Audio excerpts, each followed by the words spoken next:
कहानी की शुरुआत एक मछुआरे को दिखाते हुए होती है जिसका नाम जॉन है, जो सुबह होते ही अपनी नाव लेकर मछलियां पकड़ने निकल पड़ा। लेकिन कुछ दूर जाने के बाद उसके साथ बहुत ही अजीब घटना हुई। दरअसल पूरे समुद्र में अचानक से कोहरा ही कोहरा हो गया। वो उसी कोहरे में धीरे धीरे आगे बढ़ता रहा और कुछ ही दूर जाने के बाद उसे एक बोट दिखाई देती है। लेकिन हैरानी की बात यह थी कि उस बोट के अंदर कोई भी इंसान नहीं था। वो बोट को चेक करना चाहता था, इसीलिए वह अपनी बोट उस बड़ी वाली बोट से बांध देता है और ऊपर चढ़ जाता है। वो पूरी बोट में घूमता है लेकिन उसे कोई भी इंसान दिखाई नहीं देता। यह देखकर वो और भी ज्यादा शॉक हो जाता है क्योंकि वहाँ पर सारी चीजें सही थी, यहाँ तक कि खाना भी फ्रेश रखा हुआ था। उसे कुछ भी समझ में नहीं आ रहा था कि यहाँ पर क्या हो रहा है। अब वो बोट का इंजन चालू करने के लिए जाता है, लेकिन यहाँ उसे पता चलता है कि बोट का इंजन तो खराब हो गया है। अब वो सोच में पड़ जाता है कि इतनी बड़ी बोट इतने बड़े समुद्र में आखिर अकेली कर क्या रही है। इसीलिए वो एक बार फिर से देखने के लिए ऊपर जाता है कि शायद इस बोट का मालिक छोटी बोट से फिशिंग करने गया हो। लेकिन कोहरा इतना ज्यादा था कि उसे कुछ भी नजर नहीं आया। अब वह वापस कंट्रोल रूम में जाता है और वहां पर जाकर रेडियो मैसेंजर ऑन करता है और हेडक्वार्टर में मैसेज देता है कि यहाँ पर एक बोट फंसी हुई है, अगर कोई मुझे सुन सकता है तो प्लीज जवाब दे। मैसेज करने के बाद वह वापस ऊपर जाता है क्योंकि उसने फैसला किया था कि वह अपनी ही बोट में जाएगा। लेकिन जब वह ऊपर जाकर देखता है तो उसकी बोट वहाँ से गायब हो गई थी। और बोट के गायब होने के साथ साथ एक और अजीब घटना यह हुई कि वहाँ से सारा कोहरा अचानक गायब हो गया और वहाँ एकदम साफ आसमान हो गया। अब वह इस बोट पर पूरी तरीके से फंस गया है, इसीलिए वह मैप के जरिए यह पता लगाने की कोशिश करता है कि आखिर वह है कहाँ और उसे वापस जाने के लिए कौन सा रास्ता लेना पड़ेगा। लेकिन एक और बड़ी दिक्कत यह भी थी कि उस शिप का इंजन खराब था, इसीलिए वह उस शिप के इंजन को सही करने की पूरी कोशिश करता है और वह कुछ ही देर में इंजन को ठीक करने की कोशिश में कामयाब हो जाता है। अब बोट काम कर रही थी, वो इस बोट को कहीं भी ले जा सकता था, लेकिन रास्ता समझ आए तब ना। इसीलिए वो वापस कंट्रोल रूम से कांटेक्ट करने की कोशिश करता है, लेकिन कोई उसे जवाब नहीं देता। इसीलिए वह निराश होकर ऊपर आ जाता है और ऊपर आते ही उसे टॉयलेट आने लग जाती है। लेकिन उसे कोई देख नहीं रहा था, इसीलिए वो बाथरूम में जाने की बजाय यहीं से समुद्र में टॉयलेट करने की सोचता है। लेकिन तभी अचानक से पीछे से कोई उसे धक्के दे देता है, जिसकी वजह से वो नीचे गिर ही जाता, लेकिन रेलिंग की वजह से वो बच जाता है। बड़ी मुश्किल से वह अपनी जान बचाता है। हवा का प्रेशर भी इतना ज्यादा था कि उसे ऊपर आने में बहुत तकलीफ हो रही थी, लेकिन वो हिम्मत नहीं हारता और रेलिंग को पकड़कर ऊपर आ जाता है। समुद्र में गिरने की वजह से वो टॉयलेट नहीं कर पाया था, इसलिए वह नीचे बाथरूम में जाता है, लेकिन तभी अचानक से कोई उसका गेट बंद कर देता है। वह इन सब बातों पर ज्यादा ध्यान नहीं देता क्योंकि उसे लगता है कि शायद हवा के प्रेशर की वजह से गेट लग गया होगा। लेकिन जब वो गेट खोलने की कोशिश करता है तो गेट नहीं खुलता है, वो बाहर से लॉक था। वह उस गेट को खोलने की कई सारी तरकीब लगाता है, यहाँ तक कि अपने जेब से सिक्का निकाल कर भी उसे खोलने की कोशिश करता है, लेकिन वह नहीं खुलता। अब उसे लगने लगा कि कोई है इस बोट में जो उसके साथ एक गंदी गेम खेल रहा है और उसे टॉर्चर करना चाहता है। इसीलिए वो जोर जोर से चिल्लाने लगा,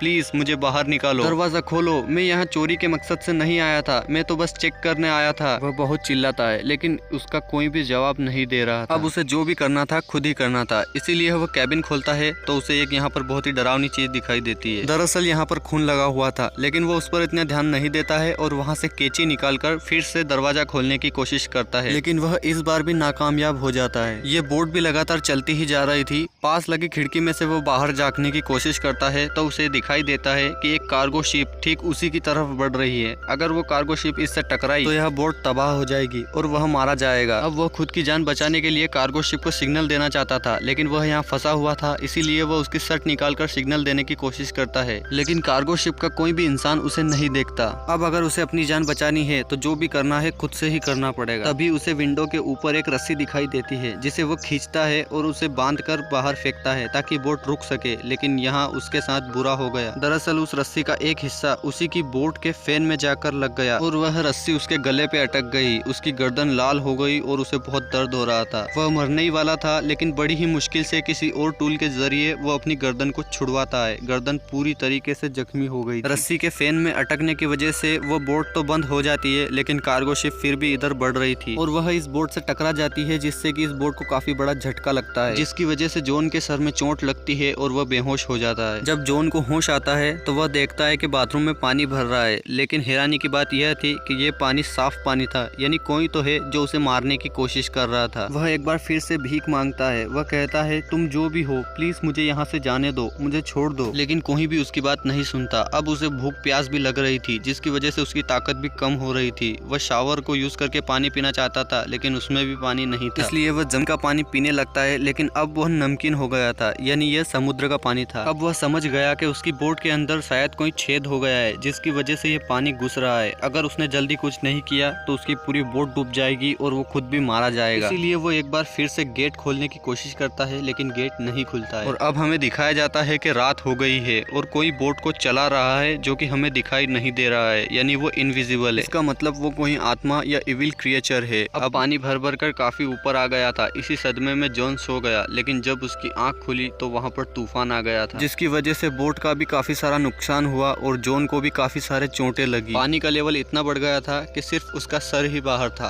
अब तो उसने मान लिया था कि वह कुछ ही देर में मरने वाला है। लेकिन तभी एक क्लिक की आवाज आई। वो पानी के अंदर गया और जैसे ही उसने हैंडल घुमाया तो दरवाजा खुल गया और टूटकर बाहर की तरफ गिर गया। अब जॉन फौरन से ऊपर जाता है और ताजा हवा में सांस लेता है क्योंकि नीचे ऑक्सीजन लेवल काफी ज्यादा घट गया था। अब जॉन समझ गया था कि यहाँ पर जो कोई भी है वह उसे टॉर्चर करना चाहता है और वह और टॉर्चर सहन नहीं कर सकता। साथ ही बोट में छेद हो गया था तो उसमें पानी भर रहा है, इसीलिए वो बोट कभी भी डूब सकती है। और वह फैसला करता है कि वो अब यहाँ पर नहीं रहेगा, इसीलिए वो वहाँ पर रखे हुए एयर बैग्स लेता है और जो अभी दरवाजा टूटा था वो दरवाजा लेकर आता है और अपने लिए एक छोटी सी राफ्ट बनाता है और उस बड़ी बोट में से कुछ खाने पीने की चीजें और कुछ जरूरी सामान लेकर वहाँ से उस राफ्ट पर निकल जाता है और उसे धीरे धीरे चलाने लगता है। लेकिन घंटों गुजर जाते हैं और वो ज्यादा सफर तय नहीं कर पाता है, इसीलिए वह वापस आ जाता है और देखता है कि बोट तो वैसी की वैसी ही पड़ी है। कहने का मतलब है कि उसने सोचा था कि यह बोट 5 से 10 मिनट में डूब जाएगी और अगर ये नहीं डूबी इसका मतलब ये बोट नहीं डूबेगी। इसीलिए उसके दिमाग में एक आइडिया आता है कि क्यों ना इसी बोट को सही कर लिया जाए। सबसे पहले वो बोट का लीकेज सही करता है और बाद में एक पंप बनाकर बोट में मौजूद सारा समुद्र का पानी बाहर निकाल देता है और फिर बोट में आई हुई छोटी मोटी सारी खराबियों को वो सही कर देता है। इतना सब कुछ करने के बाद वो एक बार फिर से रेडियो के जरिए किसी से कांटेक्ट करने की कोशिश करता है, लेकिन उसे जब कोई जवाब नहीं मिलता तो वो वापस बोट के ऊपर आ जाता है। उसके पास मैप था जिसकी वजह से वो रास्ता ढूंढने की कोशिश करता है, लेकिन एक बार फिर से यह बोट उसे धोखा दे देती है। वह बोट चालू ही नहीं हो रही थी और एक जगह रुक गई थी। अब वह इन सभी चीजों से बहुत ही ज्यादा तंग आ गया था और निराश हो गया। इतने में ही उसे दूर एक और शिप आती हुई दिखाई देती है, इसीलिए वह जल्दी से अपनी जान बचाने के लिए अपनी बनाई हुई छोटी सी राफ्ट के जरिए वहां पर जाने की सोचता है। और जैसे ही वो कुछ दूर सफर तय करता है उसकी बोट अचानक से चल जाती है और उसका पीछा करने लगती है। उसे ऐसा लग रहा था कि यह शिप उसे कुचलकर मार ही देगी। वह अपनी क्राफ्ट की स्पीड और बढ़ा देता है, लेकिन कोई फायदा नहीं था क्योंकि उस शिप की स्पीड पहले से ही बहुत ज्यादा थी और इससे पहले कि वह छोटी शिप उसे कुचलकर मार देती वह पानी में कूद जाता है और तैर कर उस बड़ी सी शिप तक जाने की कोशिश करता है, लेकिन तब तक वो शिप वहां से जा चुकी थी। यह देखकर वो समझ गया कि इस बोट में कुछ तो रहस्यमय है जो उसे अपने से दूर नहीं जाने दे रहा। इसीलिए उसने फैसला किया कि वह पानी में ही मर जाएगा लेकिन उस बोट पर नहीं जाएगा। इसीलिए वह शाम तक तैरता रहा, लेकिन जैसे ही रात होती है पानी का टेम्परेचर गिरने लगता है और नीचे डॉल्फिन्स भी थी। सर्दी से बचने के लिए और अपनी जान बचाने के लिए वो दोबारा बोट पर आ जाता है और कुछ भी नहीं सोचता और एक जैकेट लेकर रूम में जाकर सो जाता है। अगली सुबह जब उसकी आंख खुलती है तो वो फिर से यहाँ से निकलने के बारे में सोचता है, लेकिन फिर से किसी ने उसके रूम का दरवाजा बंद कर दिया था। यह सब देखकर वो काफी ज्यादा फ्रस्ट्रेट हो जाता है। उसे यहाँ पर एक छोटा सा कैबिन नजर आता है जिसमें जाने के बाद उसे पता चलता है कि यहाँ पर एक छोटा सा रोशनदान, एक छोटा सा रास्ता है जिसे खोलने के बाद वो यहाँ से ऊपर जा सकता है। वो जगह बहुत ही छोटी थी, दरअसल वो एक स्टोरेज एरिया था। वो उसे खोलने की बहुत कोशिश करता है। उसे खोलने के चक्कर में वो कई बार गिर भी जाता है, उसे काफी ज्यादा चोटें आती है, लेकिन फिर भी उससे वह रोशनदान नहीं खुलता। ऐसा लग रहा था जैसे वो पूरी तरीके से सील हो गया हो। अब वहाँ का ऑक्सीजन लेवल भी कम होने लगा था और कैबिन का दरवाजा भी नहीं खुल रहा था, जिसकी वजह से वो वापस रूम में जा सके। एक बार फिर से उसने यह मान लिया था कि अब वह दम घुटने की वजह से मारा जाएगा, लेकिन तभी उसे एक क्लिक की आवाज आती है और कैबिन का दरवाजा खुल जाता है। कैबिन का दरवाजा खुलते ही वो फौरन बोट से बाहर आता है। वह बाहर आकर देखता है कि बोट एक आइलैंड पर आकर रुक गई है। वह उस बोट से नीचे उतरता है और एक लोहे की रोड लेकर इधर उधर घूमने लगता है। उसे लगता है कि हो ना हो इस बोट को कंट्रोल करने वाला यहीं कहीं होगा, लेकिन हैरानी की बात तो यह थी कि वो इस पूरे आइलैंड पर घूम जाता है लेकिन उसे कोई नहीं मिलता। वो परेशान होकर वापस अपनी बोट के पास आता है तो वो एक और दृश्य को देखकर बहुत ही ज्यादा चौंक जाता है। दरअसल वो बोट जो उसे यहाँ लेकर आई थी वो उसी के सामने अपने आप चलने लगती है। ऐसा लग रहा था जैसे वो अपना दूसरा शिकार ढूंढने के लिए जा रही है। अब उसे पूरी तरीके से यकीन हो गया था कि इस बोट और इस आइलैंड का कनेक्शन आत्माओं या इविल क्रिएचर्स से है। अब वह थोड़ा सा घबरा जाता है क्योंकि उसे यहाँ से निकलना था। अब वह इस आइलैंड को एक्सप्लोर करते हुए इसके पिछले हिस्से में जाता है और वहाँ जाकर वो एकदम शॉक्ड रह जाता है क्योंकि ये वही जगह है जहाँ से कहानी की शुरुआत हुई थी, यानी जॉन का घर। और उसकी बोट भी वैसी की वैसी ही है जैसे पहले थी और तो और यहाँ पर इंसान भी है जैसे कि कुछ हुआ ही ना हो और जॉन ने जो कुछ भी देखा वो एक सपना हो, लेकिन वो सब उसके साथ हकीकत में हुआ था। उसकी बोट यहाँ पर कौन लेकर आया उसे कुछ नहीं पता। और इसी के साथ यह मूवी एंड होती है। अगर आपको यह वीडियो पसंद आई तो वीडियो को लाइक जरूर करें और साथ ही हमारे चैनल को सब्सक्राइब करके ऐसी ही और वीडियोस देखने का आनंद उठाएं।